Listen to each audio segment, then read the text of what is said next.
आज का खुलासा न्यूज में आपका स्वागत है। मैं हूं नदीम अहमद और आइए डालते हैं एक नजर 6 जुलाई की खबरों पर। शहर के मोहल्ला काजीवाड़ा निवासी एक मोबाइल व्यापारी ने अपने बचपन के सपने को साकार करने के लिए मंगलवार को उड़न खटोले यानी हेलीकॉप्टर से दुल्हन लाने के लिए उड़ान भरी। शामली के विवि इंटर कॉलेज में बने हेलीपैड पर दूल्हे को हेलीकॉप्टर से दुल्हन ले जाने के लिए जाता हुआ देखने के लिए बच्चों सहित सैकड़ों लोगों की भीड़ इकट्ठा हो गई। सुरक्षा के लिहाज से स्कूल गेट पर पुलिस फोर्स की भी तैनाती की गई थी। शहर के मोहल्ला काजीवाड़ा निवासी अरशद पुत्र हाजी मोहसिन मोबाइल की दुकान करता है। रविवार में दूसरे नंबर के पुत्र अरशद का बचपन से ही सपना था कि वे अपनी दुल्हन को लेने के लिए हेलीकॉप्टर से ही जाएगा और इस दिली ख्वाहिश से परिवार वालों को भी बेहतर तरीके से अवगत कराया गया था। मंगलवार को बाबरी निवासी हाजी वजूद की पुत्री हिना का निकाह अरशद के साथ होना तय हुआ। मंगलवार को अपने बचपन के सपने को साकार करते हुए दूल्हे अरशद ने अपनी निजी खर्च से सभी औपचारिकताएं पूरी करते हुए दिल्ली से वंश कंपनी का हेलीकॉप्टर बुक किया।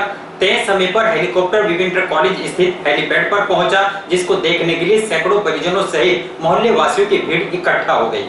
जिसके बाद दूल्हा अपने दो जीजाओं मुजफ्फरनगर के सोचलू निवासी सुहेल और नदीम के साथ अपने नवविवाहित पत्नी हिना को लेने के लिए बाबरी के लिए रवाना हुआ। करीब 2 घंटे बाद अरशद अपनी हिना यानी कि पत्नी के साथ वापस लौटा और कॉलेज में हेलीपैड पर पहुंचा, जहां पर दुल्हन का परिवार की महिलाओं ने स्वागत किया।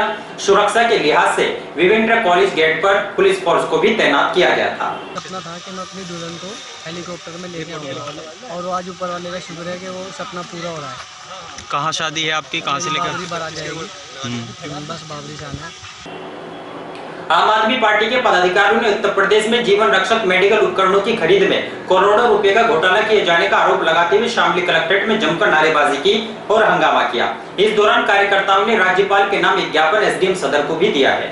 मंगलवार को आम आदमी पार्टी के जिलाध्यक्ष राजेंद्र पहलवान के नेतृत्व में कलेक्ट्रेट पहुंचे, जहां पर उत्तर प्रदेश में जीवन रक्षक उपकरणों की खरीद में भाजपा सरकार द्वारा करोड़ों रुपए का घोटाला किए जाने का आरोप लगाते हुए जमकर नारेबाजी की गई और हंगामा प्रदर्शन भी किया गया।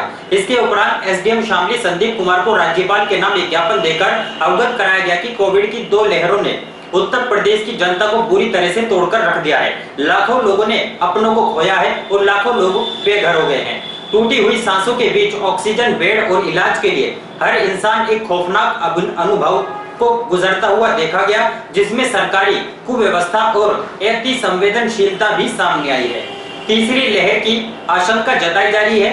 इससे पूर्व बच्चों पर ज्यादा प्रभाव होना बताया जा रहा है और अस्पतालों को लेकर तैयारियां भी की जा रही है। लेकिन उत्तर प्रदेश में कोरोना महामारी की लड़ाई को लड़ने के लिए की जा रही तैयारियों में एक बड़े घोटाले का अंजाम भी सामने आ रहा है, जिसके दस्तावेज चीख कर ये बताते हैं कि शीर्ष स्तर के अधिकारी सीधे तौर पर इन घोटालों में शामिल हैं। वर्तमान में बच्चों के वेंटिलेटर सहित तमाम अन्य जीवन रक्षक उपकरण खरीदे जा रहे हैं, जिसमें वरिष्ठ अधिकारियों द्वारा टेंडर या बिल्डिंग की बाध्यता खत्म करते ही चहेती कंपनियों में से खरीदने का इशारा किया जा रहा है।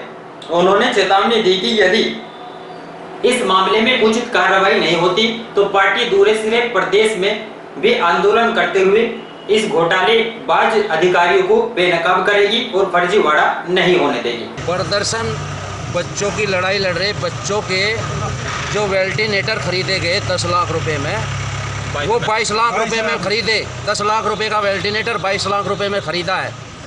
हम आदित्यनाथ जी से बोलना चाहते हैं कि इन लोगों को सजा क्यों नहीं देते? आप मौन क्यों बैठे हो? सरकार मौन क्यों बैठी है? हमारी ये अत्याचार क्यों हो रहा है? तीसरी लहर की तैयारी कर रहे हैं, एक तरफ घोटाला हो रहा है, घोटाला रोक नहीं रहे हैं, चोरों को बचा रहे हैं। ऐसी सरकार हमें नहीं चाहिए। हमें सरकार चाहिए वो जो घोटालाबाज को सजा दो और हमारे बच्चे का वेंटिलेटर 10 लाख का है तो 10 लाख में खरीदे। 22 लाख रुपए का खरीदा है। आगे की रणनीति क्या है आप लोगों की? आगे की रणनीति ये है, हम सड़क से विधानसभा तक आंदोलन करेंगे और बच्चों के इस घोटाले को रोक कर रहेंगे। शामली के विवि पीजी कॉलेज में राष्ट्रीय सेवा योजना इकाई द्वारा पौधारोपण किया गया, जिसमें महाविद्यालय की प्रबंध कमेटी के पदाधिकारियों व शिक्षकों ने पौधारोपण कर उनकी देखभाल करने का भी निर्णय लिया। मंगलवार को शहर के बीबीपीजी कॉलेज में राष्ट्रीय सेवा योजना इकाई द्वारा पौधारोपण कार्यक्रम आयोजित किया गया। महाविद्यालय प्रबंधक कमेटी के सचिव दीपक जैन, प्राचार्य डॉक्टर मंजू मगन ने शिक्षकों को साथ लेकर कॉलेज प्रांगण में पौधे लगाए और उनकी देखभाल करने का भी आह्वान किया। उन्होंने सागौन, आंवला, नीम, पीपल आदि के पौधे लगाते हुए कहा कि वृक्षों से लगने वाले फल छाया देते हैं और फल भी मिलते हैं, छाया भी मिलती है और इसके साथ साथ हमें जड़ी बूटियां भी मिलती है। पृथ्वी पर जीवन बिना पेड़ पौधों के संभव नहीं है। उन्होंने कहा कि केवल फलदार पौधे नहीं लगाने चाहिए बल्कि जो पौधे ऑक्सीजन देते हैं उनको भी लगाना चाहिए।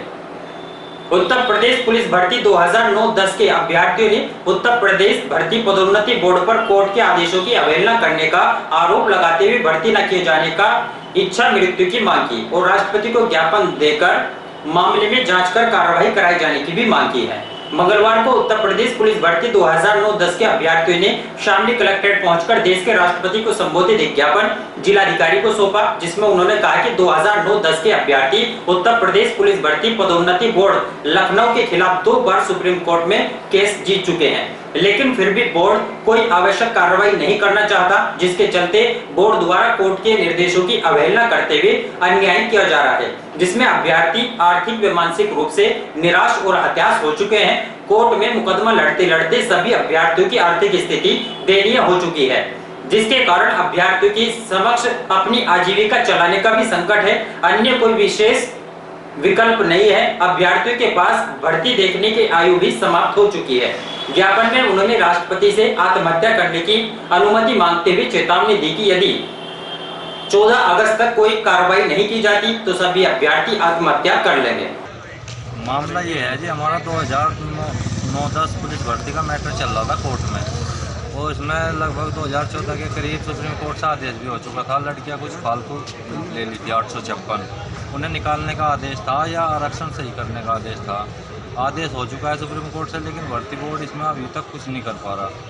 हमारा शोषण हो रहा, हम बेरोजगार वैसे हैं तो काफ़ी परेशान हैं। 10 साल से कोर्ट में वकील सबको भी काफ़ी पैसे दे चुके हैं।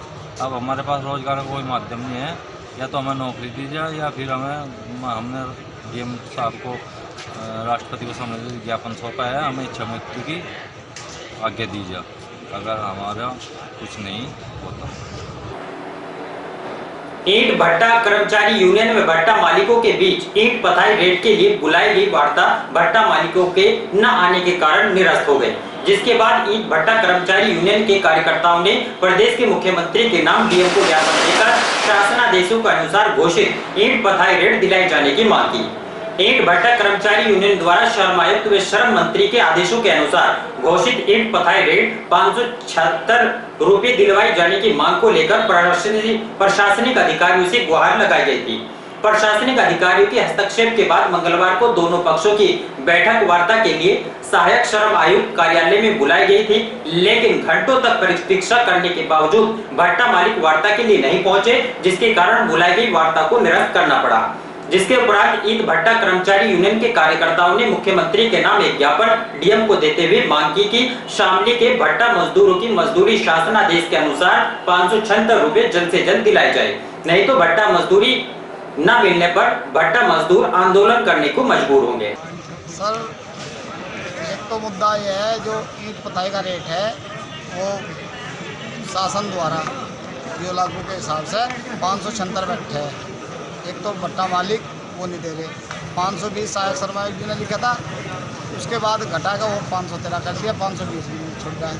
अब सहायक शर्मा जी हमें कहे कहाँ बढ़वाओगे, मालिकों बुलावे और वाली कोई बात नहीं, लिपा पोती करनी। और दूसरा मुद्दा यह है जी, ये निकासी के मजदूर हैं और इनकी दाएँ बाएँ चुकर्दे को 140 रुपये मजदूरी चल रही और भट्टा मालिक ज़बरदस्ती सोने हिसाब छाँट रहा। प्रगतिशील समाजवादी पार्टी की समीक्षा बैठक को संबोधित करते हुए मुख्य अतिथि पश्चिम उत्तर प्रदेश प्रभारी जगबीर सिंह गुज्जर ने कहा कि कार्यकर्ता एकजुट होकर कार्य करें और पार्टी की नीतियों को जन जन तक पहुंचाया जाए। मंगलवार को शामली के कुड़ाना रोड स्थित सर्वोदय आश्रम में प्रगतिशील समाजवादी पार्टी पश्चिम उत्तर प्रदेश प्रभारी जगबीर सिंह की अध्यक्षता में कार्यकर्ताओं की समीक्षा बैठक का आयोजन किया गया, जिसमें उन्होंने लगातार बढ़ रही महंगाई व किसानों पर किए जा रहे अत्याचार की कड़े शब्दों में निंदा की।